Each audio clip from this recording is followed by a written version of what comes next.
اور وہ وقت بھی یاد کرنے کے لائق ہے جب ابراہیم نے اپنے باپ آزر سے کہا تھا، تم کیا بتوں کو معبود بناتے ہو؟ میں دیکھتا ہوں کہ تم اور تمہاری قوم کھلی گمراہی میں ہو۔ اور ہم اس طرح ابراہیم کو آسمانوں اور زمین کے عجائبات دکھانے لگے تاکہ وہ خوب یقین کرنے والوں میں ہو جائیں۔ یعنی جب رات نے ان کو پردہ تاریکی سے ڈھانپ لیا تو آسمان میں ایک ستارہ نظر پڑا، کہنے لگے یہ میرا پروردگار ہے۔ جب وہ غائب ہو گیا تو کہنے لگے کہ مجھے غائب ہو جانے والے تو پسند نہیں۔ پھر جب چاند کو دیکھا کہ چمک رہا ہے تو کہنے لگے یہ میرا پروردگار ہے۔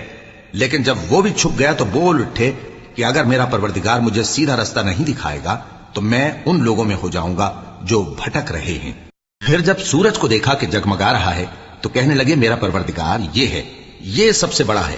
مگر جب وہ بھی غروب ہو گیا تو کہنے لگے لوگو، جن چیزوں کو تم اللہ کا شریک بناتے ہو میں ان سے بیزار ہوں۔ میں نے سب سے یکسو ہو کر اپنے آپ کو اسی ذات کی طرف